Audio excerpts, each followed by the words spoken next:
Feel the Fear and Do It Anyway by Susan Jeffers. Fear is something everyone experiences, but it doesn't have to control your life.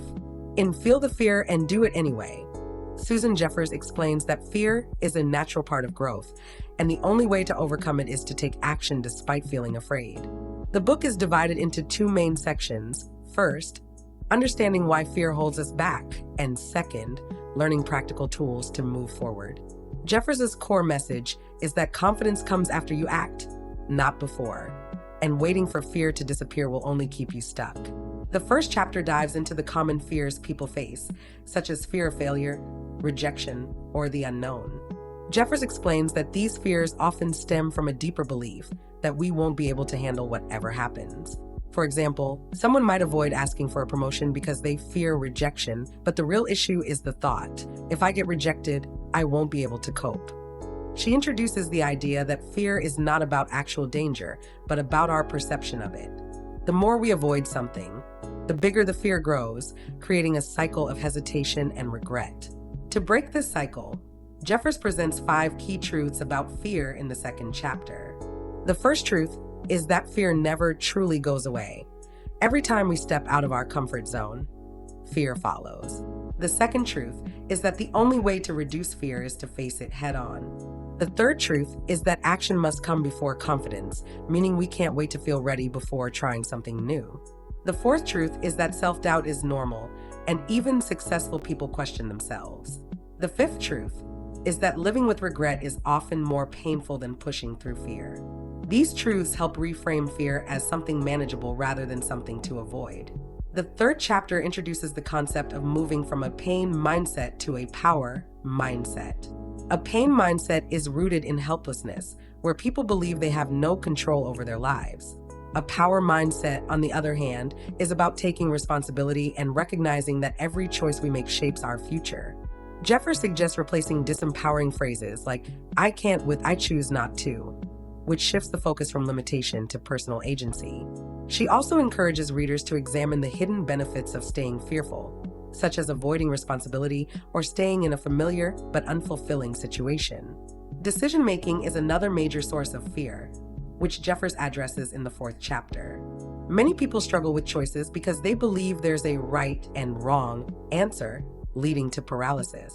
Jeffers introduces the no-lose model, which reframes decisions as opportunities for growth rather than tests of worthiness. In this model, every choice leads to learning, even if the outcome isn't what was expected. For example, someone who starts a business that fails still gains valuable experience that can be applied to future ventures. This perspective reduces the pressure of making perfect decisions and encourages action. The 5th chapter builds on this by providing practical steps for making confident decisions. Jeffers advises listing all possible options without judgment, imagining the worst-case scenario for each, and then asking, could I handle this? Most people realize that even if things go wrong, they will survive and adapt. She also emphasizes the importance of committing to a choice rather than second-guessing, since indecision often causes more stress than the decision itself. A case study in this chapter follows a woman who was terrified to leave an unhappy marriage, but ultimately realized that staying was more painful than the uncertainty of leaving. Worry is another barrier to action, and the 6th chapter focuses on breaking the what-if cycle. Many people get stuck imagining disastrous outcomes, which keeps them from taking risks.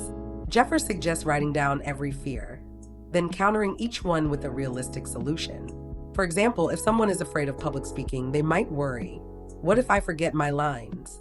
The solution could be, I'll bring notes, and even if I stumble, the audience will understand. She also recommends daily affirmations such as, whatever happens, I'll handle it, to build mental resilience over time. The 7th chapter discusses the role of positive thinking in overcoming fear, but Jeffers avoids overly simplistic advice. She acknowledges that simply telling someone to think positive isn't enough. Fear must be acknowledged, not denied. Instead, she encourages a balanced approach, recognizing fear while also affirming one's ability to cope. Visualization is another powerful tool. Picturing success, like delivering a great speech, primes the brain for confidence. However, Jeffers warns against perfectionism, emphasizing that progress matters more than flawless execution. Procrastination is a common way people avoid fear, and the 8th chapter tackles this issue head-on. Jeffers explains that waiting for motivation is a trap.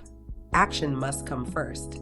She suggests breaking tasks into tiny, manageable steps to reduce being overwhelmed. For example, instead of thinking, I need to write a whole book, start with, I'll write one paragraph today. Setting deadlines and rewarding small wins also help build momentum. The key takeaway is that motivation follows action, not the other way around. So the best way to overcome inertia is to start immediately, even in a small way. Self-esteem plays a crucial role in facing fear, which is the focus of the 9th chapter. Many people hold back because they don't believe in their abilities. Jeffers argues that self-esteem isn't something you wait to feel. It's something you build through action. She advises against comparing yourself to others, since this only fuels insecurity. Instead, focus on personal progress and celebrate effort, not just results. Another powerful strategy is helping others, reinforcing a sense of competence and value. Over time, taking brave actions, no matter how small, strengthens self-trust and reduces fear. The final chapter brings everything together by encouraging readers to see fear as a sign of growth rather than a barrier.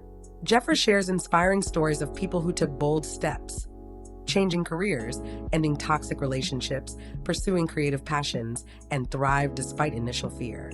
She reminds readers that a life without fear is without progress, and the joy of expanding beyond comfort zones far outweighs the temporary discomfort of uncertainty. The book ends with a powerful call to action. Don't wait for fear to disappear. Feel the fear and do it anyway. Thanks for your time. See you later.